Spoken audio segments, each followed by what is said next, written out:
नए वित्त वर्ष से सार्वजनिक क्षेत्र के पंजाब नेशनल बैंक में अधिकारियों की प्रभावी होने जा रही तबादला नीति के विरोध में अधिकारियों ने बैंक प्रबंधन के खिलाफ मोर्चा खोल दिया है।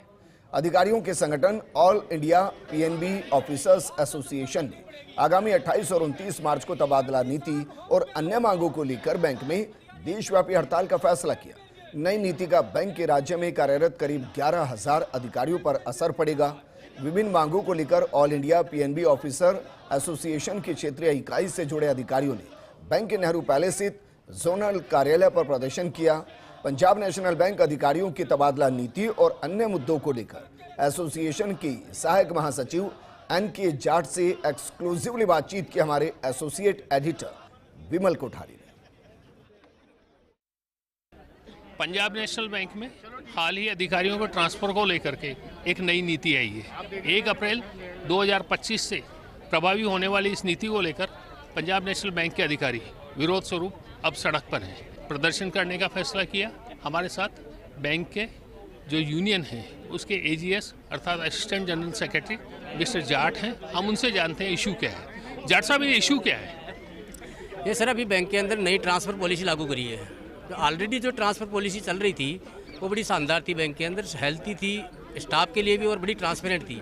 और बैंकिंग इंडस्ट्री के अंदर ये दाद दी जाती थी कि पंजाब नेशनल बैंक की जो ट्रांसफ़र पॉलिसी है वो सबसे शानदार ट्रांसफ़र पॉलिसी है। उसकी वजह से बैंक के अंदर कितने भी बीच में संकट आए, इसलिए बैंक के अंदर जो भी जितने भी कर्मचारी थे उन्होंने अपना घर समझ के और इसके लिए अपनी जी जान लगा करके कभी न कस्टमर्स का फेथ खोने दिया न बैंक का ट्रस्ट खोने दिया।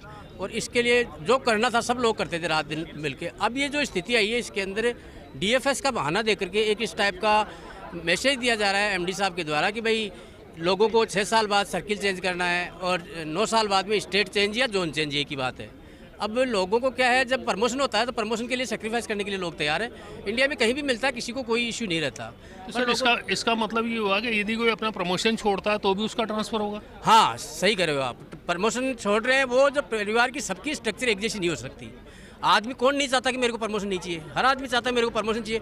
और सबकी फैमिली स्ट्रक्चर अलग अलग है। कोई ले सकता है, कोई स्केल 1 पे रुक गया, कोई लोगों को अलाउ कर गया स्केल 3 तक, वहाँ तक चले गए, किसी लोगों को और अलाउ किया तो और आगे भी चले गए। जैसे आप प्रदर्शन कर रहे हैं उसके बाद में 28 और 29 तारीख को आपने स्ट्राइक कॉल की है। जी।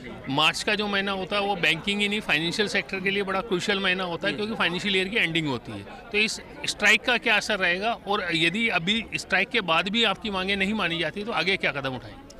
मार्च का महीना बैंक के लिए एक जीने मरने जैसा होता है। हम उस समय नहीं देखते हैं। हम रात को चाहे 12 बजे कुछ भी करना पड़े, हम इस संस्था के लिए सब कुछ करने के लिए तैयार रहते हैं। हम कोई समय नहीं देखते उस समय मार्च के लिए, क्योंकि जब ये बैंक है तो हमें अदरवाइज इसके बिना हमारा भी कोई सर्वाइवल नहीं है। एसोसिएशन हमारा 2nd नंबर आता है, इंडिविजुअल हम 3rd नंबर पे ले जाते हैं, इंस्टीट्यूशन को फर्स्ट समझते हैं। नंबर दूसरी बात यह है कि इसका मार्च के बाद या स्ट्राइक के बाद भी कोई समाधान नहीं निकलता है, हम इसको छोड़ेंगे नहीं। अदरवाइज तो ये परिवार का सारा ताना बाना बिखर जाएगा, सिस्टम का, लोगों का जो फैमिली स्ट्रक्चर बना हुआ है, ये कैसे सर्वाइव कर पाएंगे लोग। तो हम इसके बाद में इससे और भी तेज़ करने के सारे प्रोग्राम ऑलरेडी डिसाइड कर रखे हैं हमारे जनरल सेक्रेटरी कॉमरेड दिलीप साहब और श्री कुमार जी ने। कुल मिला के ये कहा जा सकता है कि बैंक के ऑफिसर्स जो ट्रांसफर नीति को लेकर के इस समय विरोध कर रहे हैं, उनका दूसरे अन्य मुद्दों को लेकर के भी हो सकता है प्रशासन के ऊपर दबाव बनाने के लिए कोई रणनीति बने।